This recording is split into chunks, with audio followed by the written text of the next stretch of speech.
Salut à tous et bienvenue sur la chaîne de Ludovic Power Boost. On se retrouve aujourd'hui pour la vidéo. Alors, après des années, non, on va dire une éternité de silence radio, eh bien c'est officiel. La porte des étoiles s'ouvre de nouveau. Stargate est de retour. Oui, avec une toute nouvelle série. L'attente, elle est enfin terminée. Pour vraiment saisir l'importance de ce qui se passe, il faut juste se souvenir un peu du chemin. On part de 1997, le début de SG1, puis Atlantis en 2004, Universe en 2009. Stargate, c'était partout, des centaines et des centaines d'épisodes. Et puis en 2011, d'un coup, plus rien. Le vortex s'est refermé. Et ça nous a laissé dans un silence qui a duré 15 ans. 15 longues années. Jusqu'à maintenant, bien sûr. Et cette phrase-là, elle a été lâchée par un créateur de contenu fan français le jour même de l'annonce. Et franchement, elle résume tout. C'est la réaction viscérale, mondiale de toute une communauté. C'était une explosion de joie, un vrai soulagement. C'est vraiment l'émotion brute de millions de fans qui, soyons honnêtes, n'y croyaient plus du tout. Et qui ont vu leurs vœux se réaliser là, ce fameux 19 novembre 2025. Bon alors, Stargate revient d'hyperespace. On va analyser un peu cette nouvelle qui est sans doute la plus grande de la science-fiction depuis un bon moment. L'émotion, c'est une chose, mais maintenant il faut creuser. Qu'est-ce qu'on sait vraiment de ce projet ? Allez, on décortique tout ça pour voir ce qui nous attend de l'autre côté. Et pour commencer, on va s'intéresser à l'équipe qui se rassemble. Parce que le premier gros indice sur la direction que va prendre la série, eh bien il est là, dans les noms qui sont derrière le projet. C'est un mélange assez fascinant qui nous en dit déjà beaucoup. Alors, regardons ça de plus près. Ce qui saute aux yeux, c'est cet équilibre des forces. C'est vraiment intéressant. D'un côté, on a Roland Emmerich chez Dean Devlin. Eux, ce sont les pères du film de 94, L'origine de tout. Et de l'autre, on a Brad Wright et Joseph Mallozzi, les architectes de l'univers télé, ceux qui ont bâti SG1, Atlantis, Universe. Du coup, ça nous promet quoi ? Une vision qui, en théorie, respecte à la fois les origines et tout l'héritage. On pourrait avoir une série avec l'ampleur du film, mais qui garde cet esprit d'aventure et d'exploration qui a fait le succès des séries. Et pour bien piger comment tout ce beau monde va travailler ensemble, c'est important de comprendre les rôles. Le producteur exécutif, lui, il supervise le grand tableau, le financement, en gros, il fait en sorte que le projet existe. C'est le rôle d'Emmerich et Devlin. Et puis, il y a le producteur consultant. Lui, c'est un peu le gardien du temple, le gardien de la mythologie. C'est Wright et Mallozzi. Leur job, c'est de s'assurer que tout ce qui est nouveau colle avec l'esprit de Stargate, que ça respecte canon. C'est une sorte de garde-fou pour les fans. Et au milieu de tout ça, il y a le chef d'orchestre, le showrunner, Martin Giraud. Et attention, ce n'est pas n'importe qui. Il a déjà travaillé sur Stargate Atlantis, puis il a créé des séries qui ont cartonné comme Blind Spot. Ce qui est génial avec lui, c'est qu'il sait faire deux choses très bien. Gérer de l'action qui en met plein la vue, et en même temps, écrire des histoires qui sont vraiment centrées sur les personnages, avec des cliffhangers de malade. Bref, c'est un peu l'homme de la situation pour un Stargate version 2025. Bon, on arrive à la question.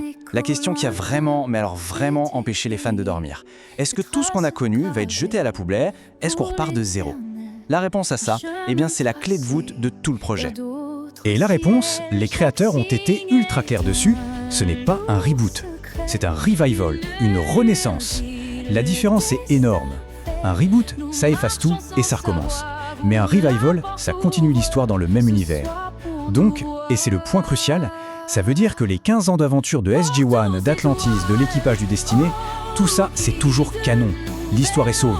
Et ça, pour les fans, c'est la meilleure nouvelle possible. Ok, super. Mais alors, concrètement, qu'est-ce que ça veut dire pour la nouvelle série ? Si ce n'est ni un reboot, ni une suite directe comme une saison 11 de SG1, qu'est-ce que ça va être exactement ? En fait, ça veut dire plusieurs choses. D'abord, et c'est le plus important, les 15 ans de canon sont respectés. Mais on aura une histoire complètement nouvelle. Oubliez une saison 3 de SGU ou une saison 11 de SG1. On part sur du frais. L'histoire se passera à notre époque, aujourd'hui, en reconnaissant que tout ce temps a passé. Et ça, c'est génial, parce que ça ouvre la porte à tout. On peut avoir de nouveaux héros, explorer un monde qui a changé, et en même temps, ça laisse la porte grande ouverte pour que des visages familiers puissent revenir. Franchement, c'est le meilleur des deux mondes.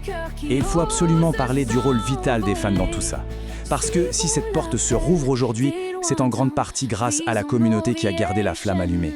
Leur rôle a été plus que déterminant. Tout s'est un peu cristallisé autour de ce hashtag #WeWantStargate. Mais derrière ça, il y a eu des années de passion, des campagnes sur les réseaux, des pétitions, des conventions, des initiatives qui ont été souvent poussées par les créateurs eux-mêmes, comme Joseph Mallozzi. Et tout ça, ça a prouvé à Amazon une chose, Stargate, ce n'est pas juste une petite niche, c'est une demande mondiale, énorme et super engagée. Les fans n'ont tout simplement jamais lâché l'affaire. Et ça a mené à un truc assez inédit, un vrai partenariat entre le studio et les fans. La preuve, c'est que l'annonce officielle elle a été faite en collaboration avec les leaders de la communauté, des gens de GateWorld, d'AL de Gate. Amazon change complètement son fusil d'épaule par rapport au passé. Il travaille avec la communauté. Les créateurs eux-mêmes disent qu'ils écoutent des discussions, qu'ils lisent les théories en ligne. En gros, les fans ne sont plus juste des consommateurs. Ils sont traités comme des partenaires, c'est un changement énorme. Allez, projetons-nous un peu. Une nouvelle ère commence. Mais à quoi va ressembler un Stargate moderne à l'écran? Parce que là, les différences, elles risquent d'être assez spectaculaires. Pour mettre les choses en perspective, il faut se rappeler du budget de la série originale. On tournait autour d'1 million de dollars par épisode. C'était déjà énorme pour la télé à l'époque et ils ont fait des miracles avec ça. Mais ça restait bien sûr assez contraignant. Maintenant, on change complètement de dimension. On estime le budget par épisode de la nouvelle série entre 10 et 15 millions de dollars. Faites le calcul, c'est 10 à 15 fois plus. Qu'est-ce que ça veut dire concrètement?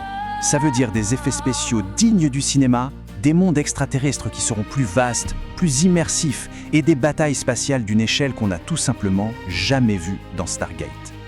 Et toute cette puissance visuelle, elle sera au service d'une histoire qui se passe ici et maintenant, située à notre époque, sur notre Terre. C'est ça le cœur de Stargate. Et imaginez juste 2 secondes le potentiel. Un programme porte des étoiles qui doit gérer les smartphones, les drones, les réseaux sociaux, sans parler des tensions géopolitiques actuelles. Le terrain de jeu pour les scénaristes est juste immense. C'est passionnant. Ce qui nous amène à la question finale. Après 15 ans, est-ce qu'un nouveau Stargate peut réussir le grand écart, unir les fans de la première heure et en même temps aller chercher une toute nouvelle génération? C'est tout l'enjeu. La mission est énorme, satisfaire la loyauté des anciens tout en étant assez moderne pour captiver un public qui ne connaît rien à cet univers. Le défi est immense, c'est certain. Mais la promesse d'aventure, elle, redevient infinie. Le 7e chevron est enclenché. J'espère que la vidéo vous a plu. Si vous avez aimé la vidéo, mettez un pouce bleu ou abonnez-vous à la chaîne.